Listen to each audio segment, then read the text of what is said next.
Hello and welcome. I'm your host, author Ryan M. Oliver, and this is the Mighty Books Podcast.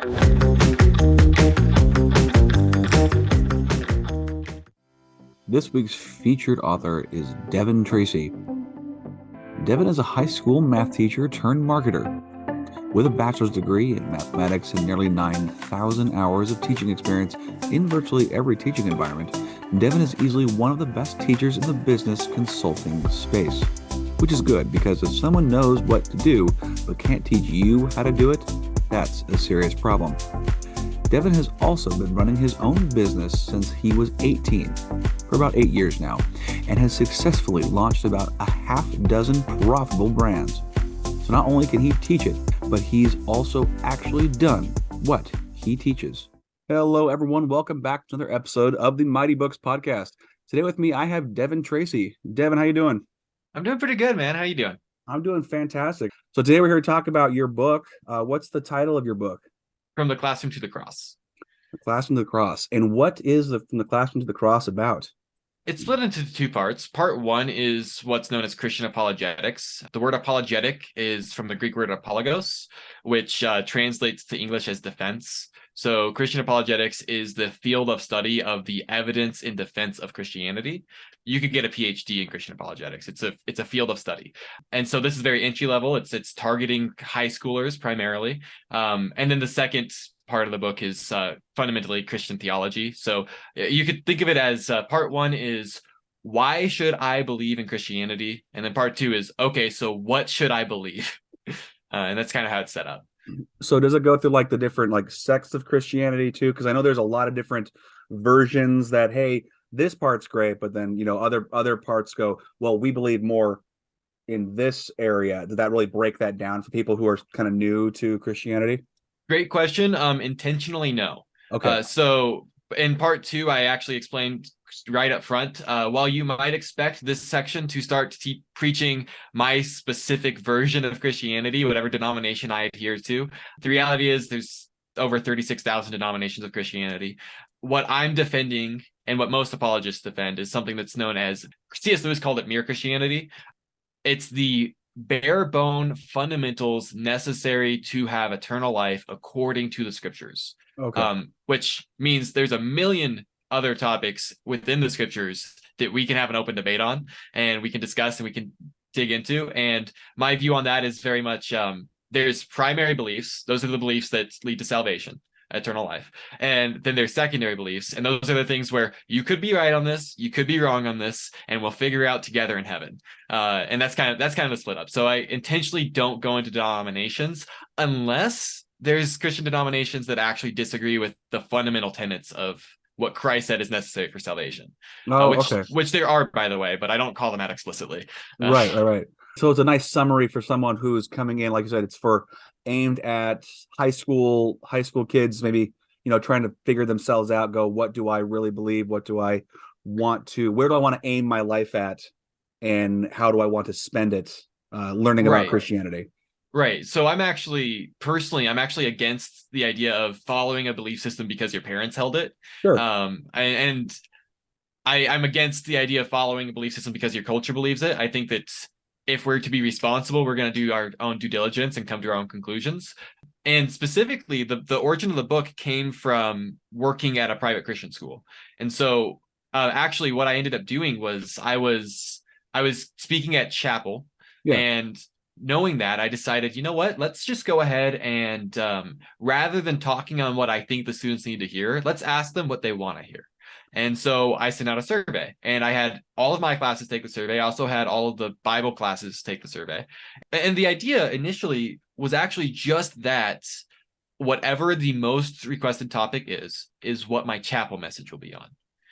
When I got the data, that was when I realized I can't stop there. It would not be fair to these students to have students in a private Christian school who are raised in the church, who go to Sunday service every Sunday, who go to chapel every Wednesday in school, who do Awana and do youth group every week, and they don't know the answers to these fundamental questions. Right. I felt that I had an obligation at that point to do more than just give a chapel message, and that was why I decided to write the book. Well, that's cool. So it kind of fell into your lap. Yes, it did. I've been studying apologetics myself my entire adult life. So when so many of the questions that the students asked, I look at it and I'm like, there's classic, I guess you would say, like entry level answers to this. And I know that most of the world hasn't heard the term Christian apologetics, but I would expect someone who's raised in a Christian school to have heard of it. And if you've ever had a cursory look at Christian apologetics, like the first low hanging fruit answers are the answers to most of these questions. Right. And I'm just like, yeah, they've been done a disservice by not being taught this. Like, how can you be in a Christian school your whole life and not know the answer to the question, why should I believe that? Like that's a shortcoming of the church somewhere. Like, Or they're getting hung up on more, I don't know, on less important questions or things like that. Maybe they're looking at different details that maybe aren't as pivotal to the belief system. well, so here's some statistics that are good to know. Ratio Christi is a Christian apologetics organization that's focused on working with college students. So CSU is across the street from my house. They have a chapter of Ratio Christi there. And I actually know the director. He's pretty cool. But if you go to their website, on their homepage of their website, they have the stat that 72% of Christians who go to college leave as non-believers. Really? And when you ask the students why, the number one cited reason that they walked away from the faith was no good answers to their questions. Now, that doesn't necessarily mean they're right, but that's what they feel. That's what they believe, right? So to me, I look at that, and the ministry of apologetics is there are good answers to your questions. Like that's the entire sales pitch. There are good answers to your questions, but the average churchgoer doesn't know them, which means the average adult figure in their life doesn't know them. And if your youth pastor doesn't know them, which is actually relatively common too, and your parents don't know them, then you come to the conclusion there are no good answers. Right. And that just makes sense. So that's really, in essence, what I'm intending to combat with the book is, and really with everything that I do for ministry purposes. Like the intent is to combat the statistic that 72% walk away because they don't have answers. Right. So what kind of questions, tough questions, or examples of tough questions are the high school students and these college students looking to get answered? I'll answer that in two ways. I'm going to say something that's not really an answer that I think needs to be said, and then I'll answer the direct question. Every single person who has ever lived has hinged their entire lives and potentially eternity on a claim about the way the world works. That's unavoidably true. So if you adhere to any specific religion, then you're hinging your eternity on the claim that that religion is true. Yeah. If you are somebody who identifies as an atheist, you say, I don't think there is any higher power. Well, you're still hinging your eternity on that claim, right? Like we all are in the same boat of we don't know everything. And given the data we do have, we are making a claim and taking a stance that has a huge potential impact on the rest of eternity. Yeah. Given those stakes, I think everybody should be earnestly examining these questions. And I think it's good to know with any specific belief system, what are that system's fundamental claims and how reasonably true are they? Mm-hmm. So with Christianity, I would say that Christianity actually hinges on three statements. God exists, Jesus Christ claimed to be him, and we can trust the scriptures. If we can say those three things are true, then a consequence of that is Jesus Christ rose from the dead. Right. So maybe you could say four, and you could say Jesus Christ rose from the dead. If those claims are true, the necessary consequence is that Christianity is true. So the first half of the book is really examining those questions. Okay. Did Jesus Christ rise from the dead? Can we trust the scriptures and what they say about Jesus? Does God exist? That's really what part one of the book is. Those are, to me, the big questions, and those are plenty of questions that students asked. I would say, to answer your explicit question of toughest question, or tough questions, the biggest question that I think Christianity has to answer is the question of pain and suffering. This is known as the problem of evil. It's how does an all-powerful, all-loving God allow evil to exist? Right. I think that is the biggest question. I think it's the strongest argument against Christianity once you really start examining the evidence, is just simply how does an all-powerful, all-loving God allow evil to exist? Right. So, and why do you think the church is ignoring certain questions? It's an interesting historical thing. If you look at Christianity over the last 2,000 years, for about 1,800 years, Christianity was the forefront of intellectual thought. All scientific advancement was funded by the church. Yeah. And you could also point out the dozens of times that the church also tried to cover up the findings. That's true, that happened. um, but for 1,800 years, all critical thinking was funded by the church. Yeah. And then maybe this is just a coincidence, but suddenly, someone comes out with this book this writing that's called The Origin of Species. And the church, for whatever reason, shrunk away from intellectualism. And the stance of the church as a response to Darwin's was effectively don't ask questions, which had never been true in all of Christian history.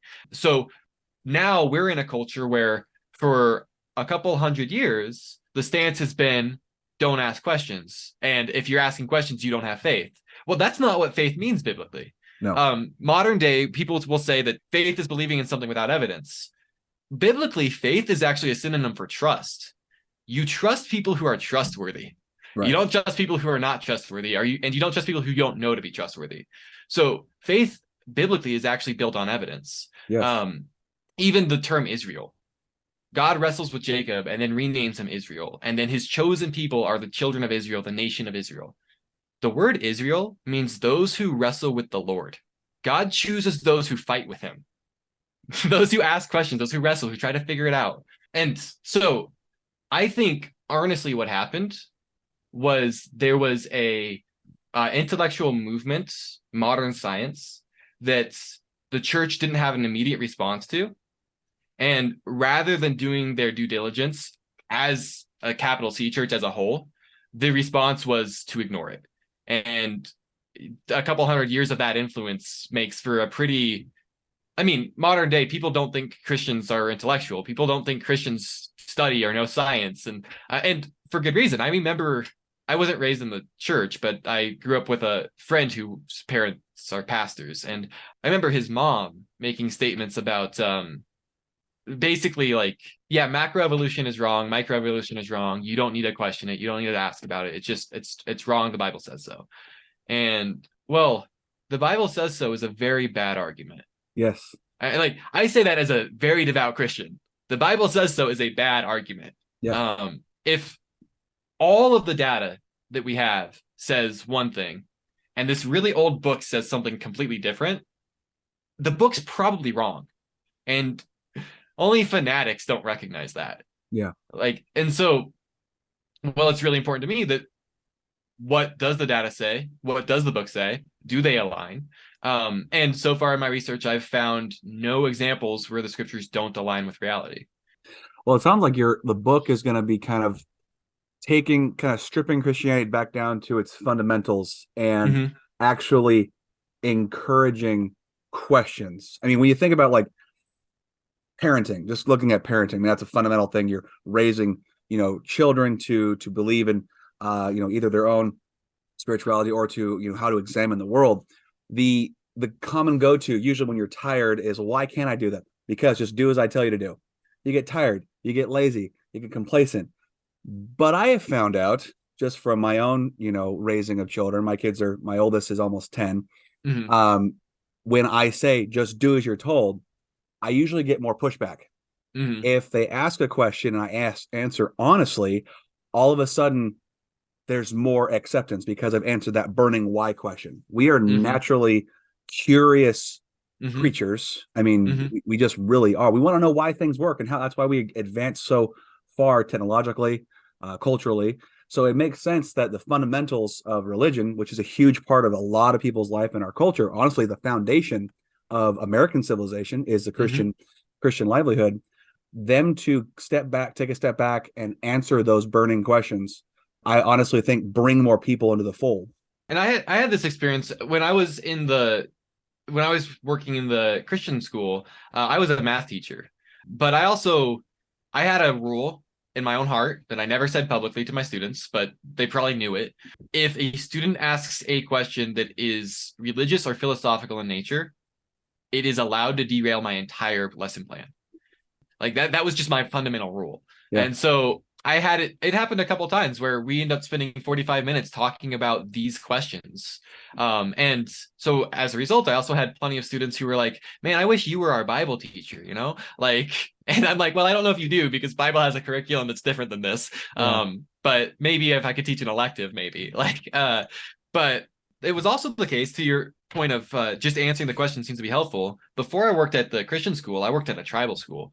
And when I worked at the tribal school, I remember students who they had one-to-one laptops. And so all the work we were doing was supposed to be on laptops because this was the height of COVID. So we weren't allowed to pass out papers. Okay. But we had students who were socially distanced in the room and they were all on their laptops. And I had a student who was just not doing anything, wasn't opening the laptop, wasn't doing anything, wasn't on their phone, wasn't sleeping, just wasn't doing anything and wouldn't do anything. And one day I just walked by the student and I'm like, hey, could you do me a favor? Could you open up your laptop so that if the principal walks by, I don't get in trouble? And like they smile and they're like, I got you. And they open up their laptop and like 2 minutes later are doing the assignment. Interesting. It was like just that level of like, here's what I want you to do. And I'm just gonna be completely transparent on why I want you to do it. Yeah. Like I'm not trying to get you to do something you don't want to do. Yeah. I'm trying to not get in trouble. And That motion of transparency I've found with just a day-to-day stuff. People who are usually guarded or who are, I don't know, they're dealing with their own stuff. They really accept that genuine transparency. And if you're honest about it, I mean, if obviously you want to be polite about it, you don't want to be a jerk about it, right? mhm.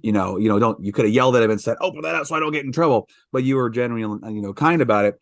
But when Mhm. you're transparent, even people who are might be even jaded or cynical or whatever, they tend to, oh, this guy's wanting the best for me and him, and he's actually explaining things and not being demeaning. I don't know, it just opens up that dialogue and Yep. that builds that trust as you were talking Yep. about.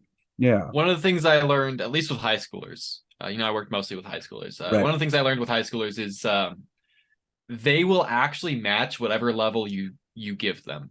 If you Oh treat yeah. them as a peer and as an equal, and you treat them as an adult, they'll just rise to that, and your worst student becomes your best student just because you give them that ability. Yeah.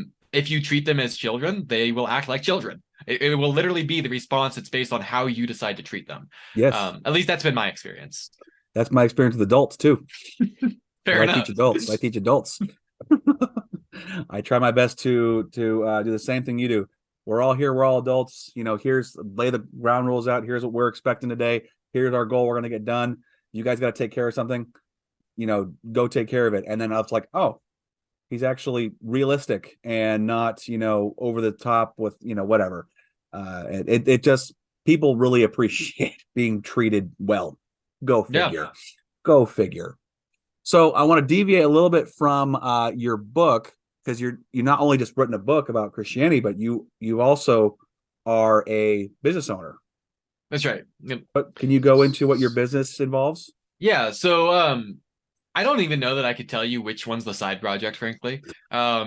Really what it is the book that I work, the work I do in Christian apologetics, the work that I do with the church. That's where my heart is. But what I do to pay bills is I run a marketing agency. So I do what's known as like fractional CMO work, CMO Chief Marketing Officer. A lot of times I do this for companies that are in that kind of sweet spot where they can't afford to actually hire a CMO because the CMO demands like a $400,000 a year salary. And they're like, yeah, we're not there, but they recognize the value and the need. And then those are the kind of clients that I typically work with. But I also do I do done for you marketing services. So it's not just a CMO is mostly strategy. Well, my team can also actually implement as well.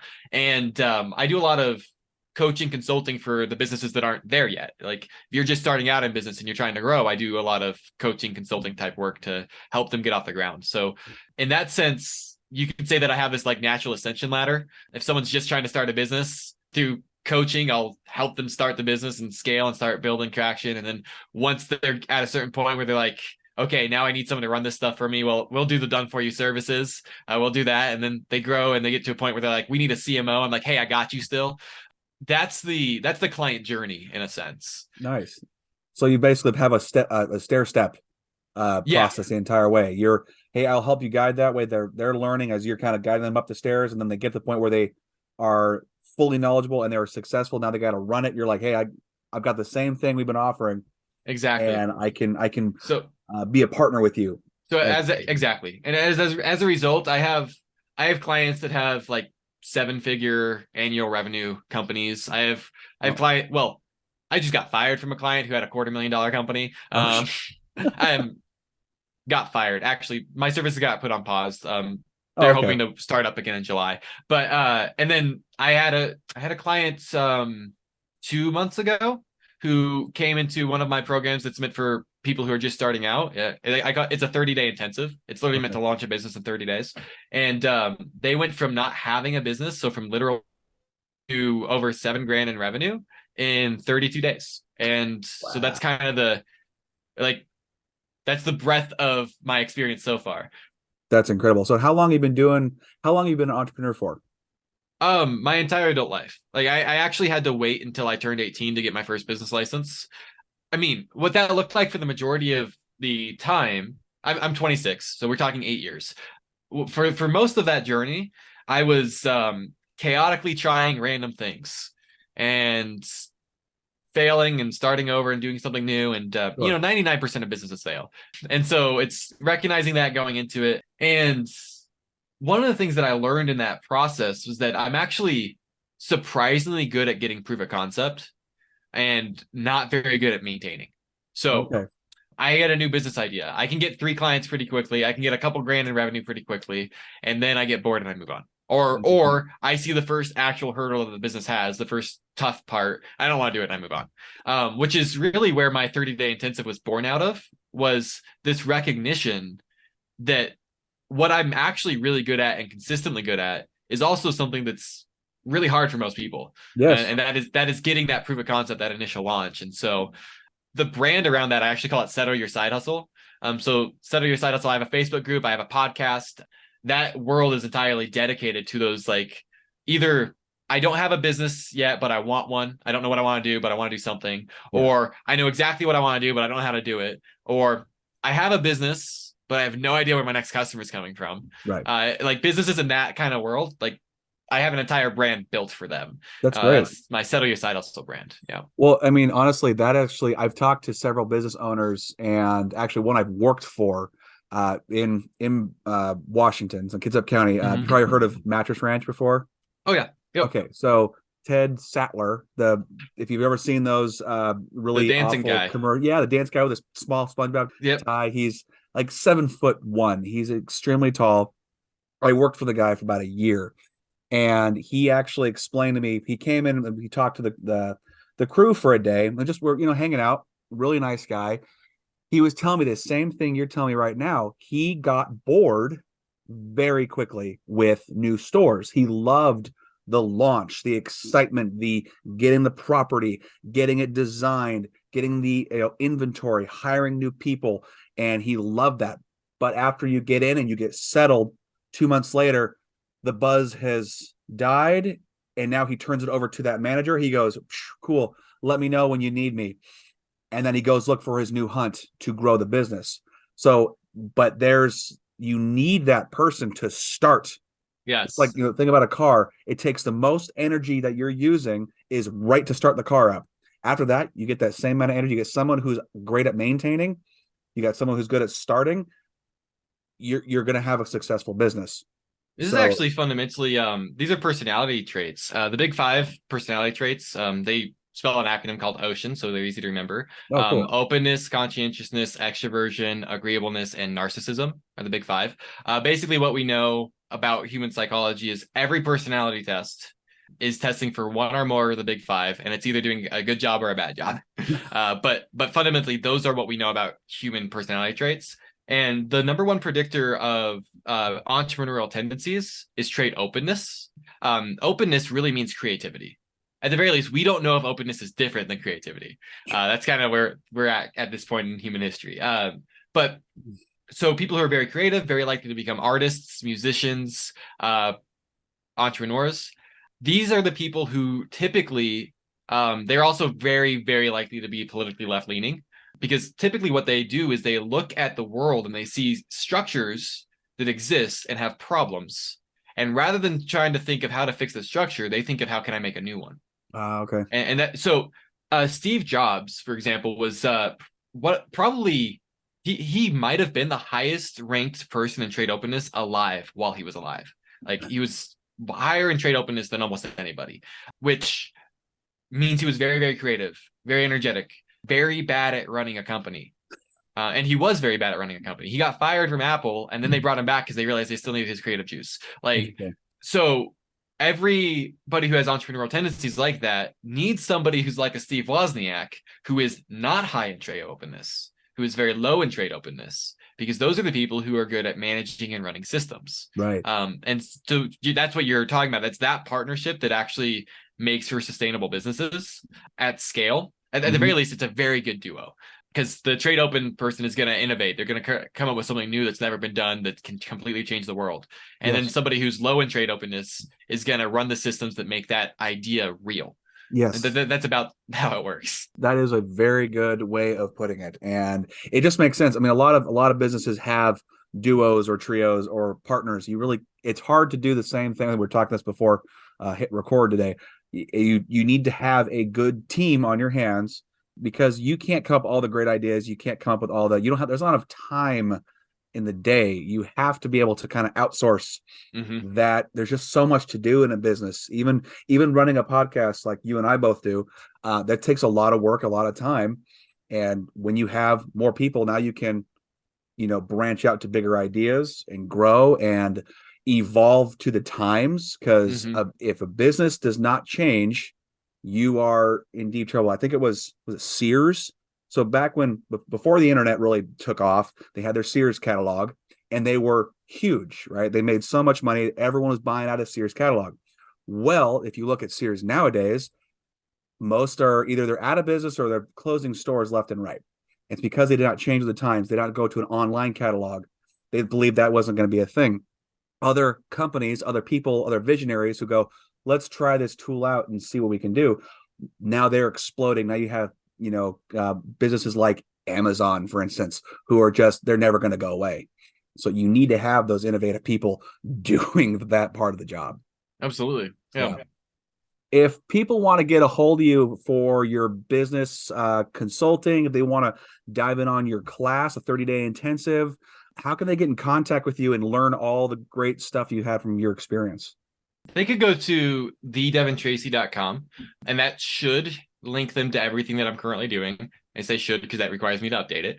But they could also follow me on Facebook. That's a social media platform I'm most on. That's where my Facebook groups are. And that's just Devin M. Tracy is the @ Also, feel free to send me an email, devin@windfallelite.com. Wind, WIND, fall, FALL, elite, ELITE. That is my company's actual name. Settle Your Side Hustle is doing business as the actual company's Windfall Elite. Okay. I will put all those in the details. So if people want to, they can't remember, they didn't write it down fast enough, you go down there and look, and just send them an email, ask them a question. If you guys are interested in becoming a entrepreneur and just don't know where to start, he's done this before. So ask him. A wealth of knowledge. Him and I have talked before in the past, and wonderful person to learn from. And then circling back to your book, where can people get copies of your new book? So, funny story.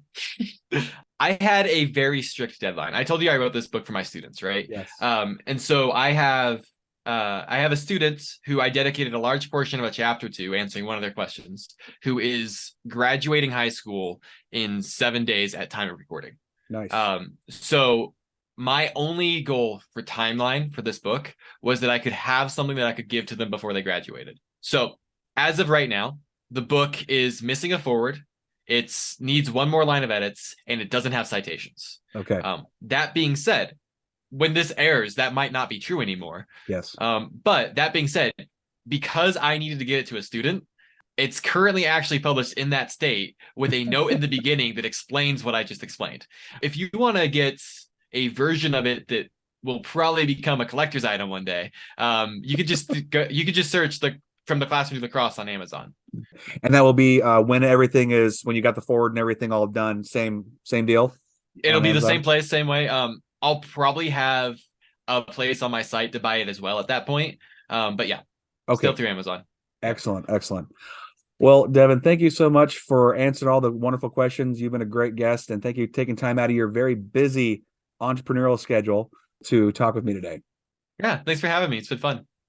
Well, I'm glad, and hopefully, when if you ever thinking about doing any more books or you're doing a Rev update later in the future, I'd love to have you on again. All right, guys, I hope you really enjoyed this. Go chat with him if you're a business owner or want to be. Again, I highly encourage you to go check him out and then go check out his book as well on Amazon. All right, guys, from me to you, have a great day, and as always, stay mighty and keep reading. Are you an author? Do you know someone who is? If so, then message me, Ryan Oliver, at ryanmoliver.com to set up a free appointment to discuss being showcased on the Mighty Books podcast. If you enjoyed this episode, make sure to subscribe to the Mighty Books YouTube channel and share the link to this and more episodes with your friends and family. Thanks for listening. So long for now. Stay mighty and keep reading.